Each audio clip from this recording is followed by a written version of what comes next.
Hello everybody! In this lesson we're going to introduce the present subjunctive in Spanish, and I've got to say that so many times in any study of language, whether it's Spanish or English, we seem to have these labels that make things sound difficult when in fact a lot of times we're talking about some concept that is ridiculously simple, but by knowing the label for it we can put everything into a category. And so we're kind of stuck with having to come up with labels for abstract things that sometimes are maybe a little opaque. It's like, what do you really mean when you say that? Let's start off with the expression a clause. What's a clause? Well, what's the difference between a clause and a sentence? Well, a clause simply means an expression where we have a subject and a predicate. So really, any sentence is a clause. But the reason we have to have a separate word for it is because sometimes we've got more than one clause in a sentence. For example, let's say that you plan to have a potluck dinner at your house. It was supposed to be a cooperative affair, and it was your impression that a certain lady named Jane was on the list for bringing fried chicken. You arrive at the party, and there's no fried chicken there. So you say, I thought that Jane was bringing the fried chicken. Well, look, we've got two clauses there. I thought Jane was bringing the fried chicken, joined by the word that. So that's why we have to have the word clause there, because this is all one sentence, but we've got two units of meaning where we have a subject, that is who's performing the action of the verb, and we've got a predicate, the verb and everything that goes with it. So that's the first thing we have to understand is what is a clause. So then what do we mean by the subjunctive? Now, let me tell you first of all that learning to use the subjunctive is the key to learning how to speak about just about anything in Spanish.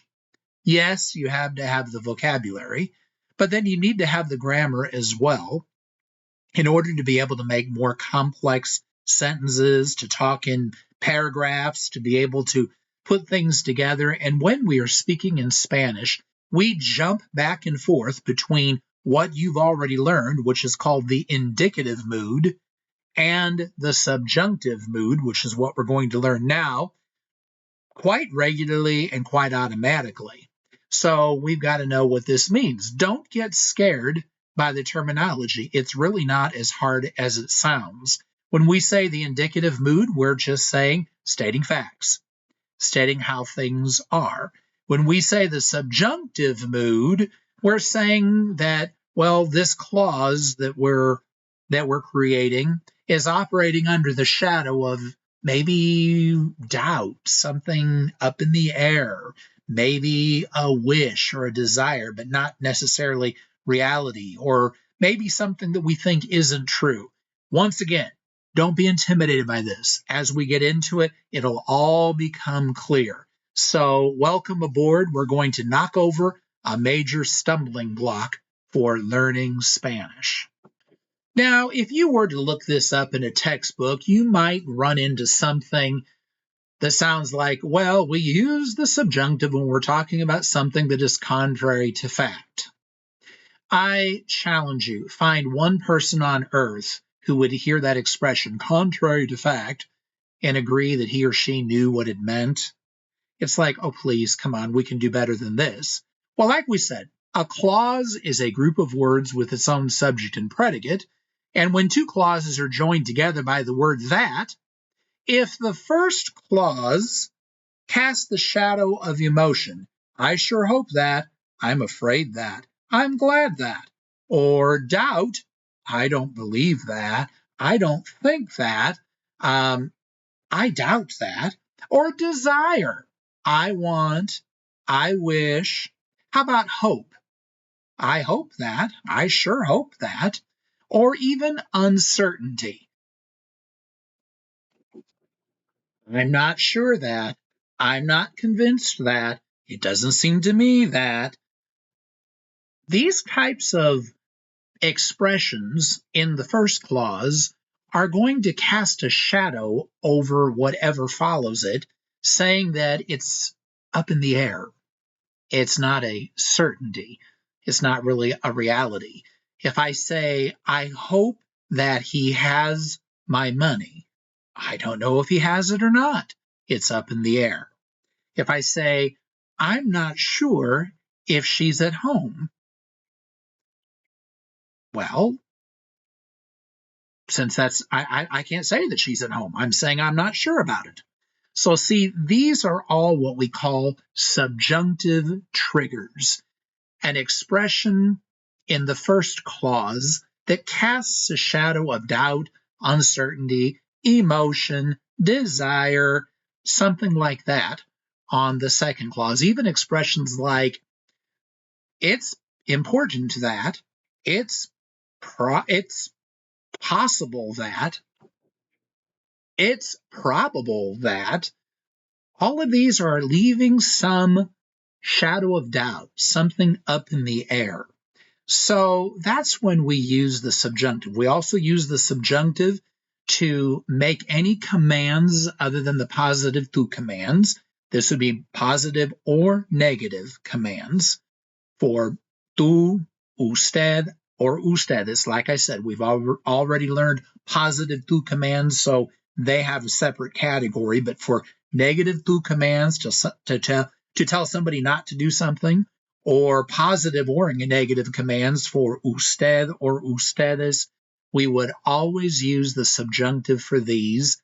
Even a word like when can trigger the subjunctive because, well, stop and think about it. If I say, when the car is in the driveway, the family is at home.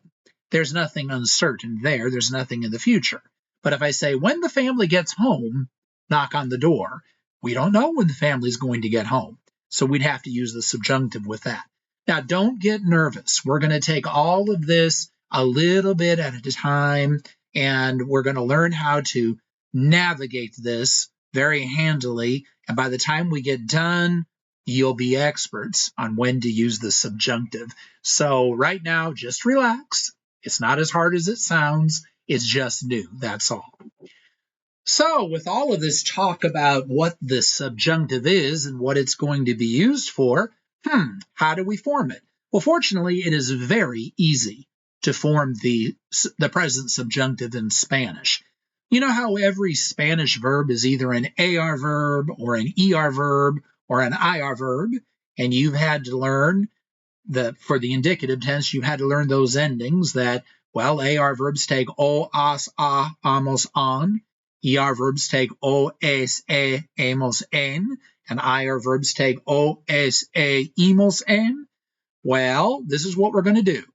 The first thing we're going to do is decide what would the yo form of that verb be in the present tense. Even if it's a stem changing verb, or if it's one of our go-go verbs, like if we got tener, well, to say I have, we say tengo. Poder, to say I can, we say puedo. Pedir, to say I ask for, we say pido. All right, so whatever the yo form is, that's what we're going to use as our base, and we're going to take the o off. Then we're simply going to use the opposite voweled ending. That is, if it's an AR verb, we're going to use ER verb endings. If it's an ER or an IR verb, we're going to use AR verb endings. Now, note one little wrinkle here. The yo form is always the same as the third person singular. That is the form we use with he or she, or in Spanish, usted, for example.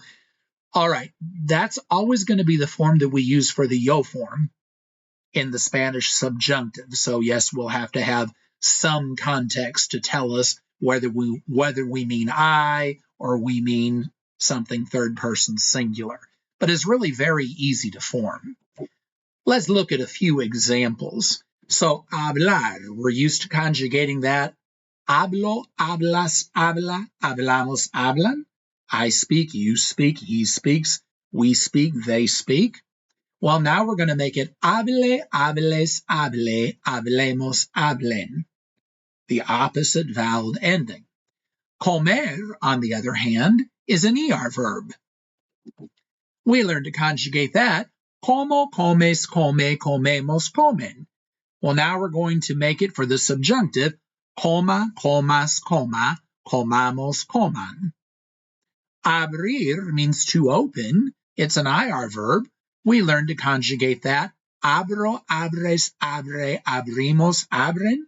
Now we're going to say abra, abras, abra, abramos, abran.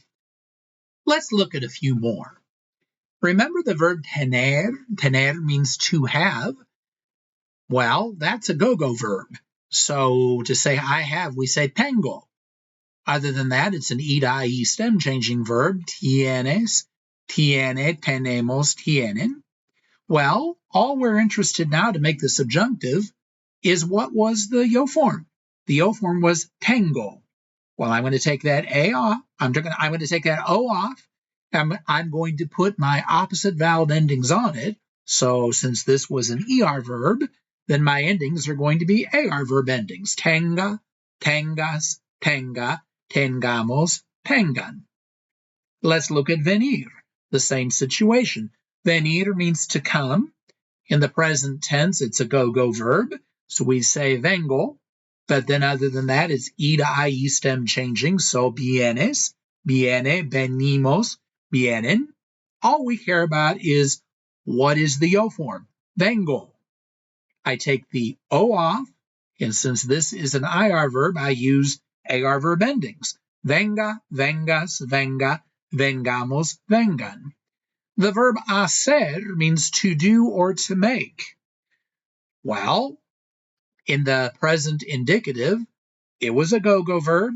Other than that, it was regular. So we said hago, haces, hace, hacemos, hacen. Well, now we're just interested in what's the yo form? Hago. Take the O off. Since it's an ER verb, I'm going to use AR verb endings haga, hagas, haga, hagamos, hagan. And that is the way we're going to do nearly all of our verbs to make them subjunctive. Now, we do have a few exceptions, but only a few. Let's look at those. The verb ser means to be. Of course, we conjugate that as soy, eres, es, somos, son. Well, in the subjunctive, sea, seas, sea, seamos, seáis, sean. I don't usually put the vosotros form on here, but I included that for these. Estar means to be when I'm talking about a condition or a location. Estoy, estás, está, estamos, están. Well, that becomes esté, estés, esté, estemos, estén. So notice it's still really following the pattern. We just say estoy, so I take the OY off, then put my opposite vowel endings on it. Same thing with dar. Doy, das, da, damos, dan. I just take the OY off and put my opposite vowel endings on. So I say de, des, de, demos, deis, den. Haber, which means to have, like an auxiliary verb, like I have done something or she has done something. It's also where we get the word I from, meaning there is or there are. Well, I make it haya, hayas, haya, hayamos, hayáis, hayan. The verb ir. Remember how we have voy, vas, va, vamos, van? The same situation as I have with estar and dar. I just go to the O form, voy, take the OY off, but then I've got to do this. Vaya, vayas, vaya, vayamos, vayáis, vayan. And then saber, which means to know. This one is indeed a little different. Sepa, sepas, sepa, sepamos, sepáis, sepan. I recommend that you write these down. There's only a handful of them. There aren't very many, and it doesn't take very long to get used to it. So now let's look at how this works. Sometimes English uses the word that to join clauses. I hope that he hires our company. I don't believe that he has enough money. I suggest that we leave early. We're glad that you are safe. he is afraid that we are sick. Do you see how on both sides of the word that, we've got a clause? We've got a subject and a predicate, don't we? Oftentimes, English doesn't do that, however. A lot of times it seems like English avoids using the word that, and instead we express things with an infinitive phrase, that is, to plus a verb, and sometimes we use a preposition like for. He wants us to come early. We could reword that, couldn't we? He wants that we come early. We need you to be here on time. We could reword that. We could say, we need that you be here on time. Our parents told us to go to the store. Well, we could reword that. It would sound awkward, but we could say, our parents told us that we go to the store. The librarian is asking him to return his books. We could say, the librarian is asking that he return his books.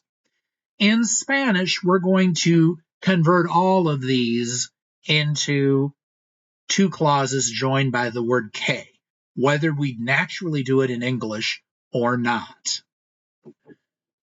Now, English does have a few remnants of the subjunctive. You just don't realize you're using it.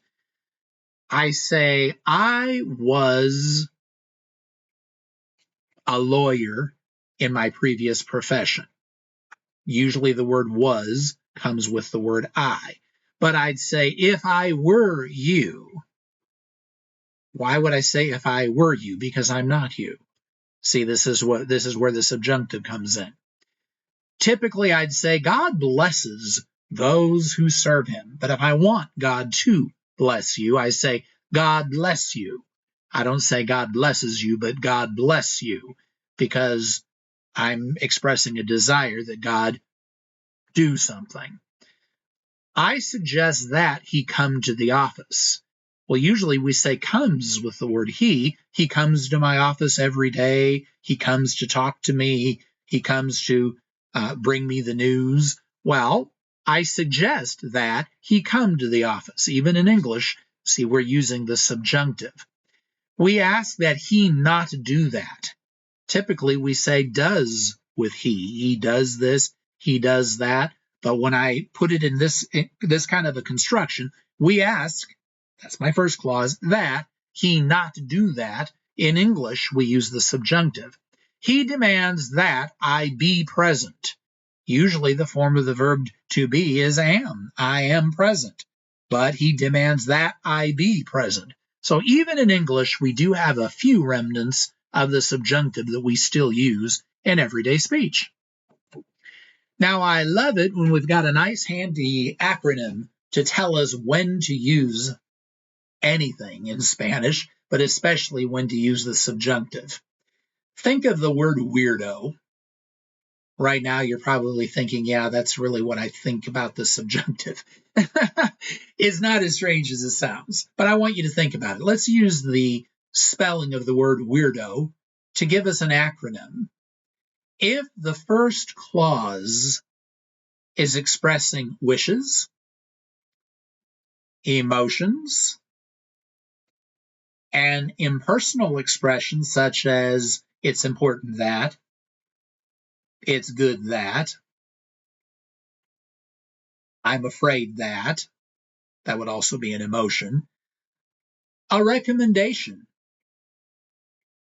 any kind of doubt or disbelief, or if we're using the word ojalá, which in Spanish means I really hope that, anytime we're using one of these, we are going to follow it by the subjunctive.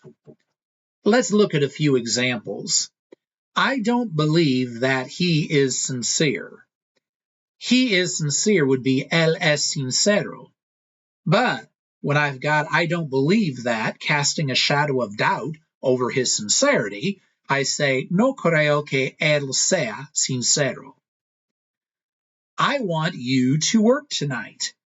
Usually, you work tonight is trabajas esta noche.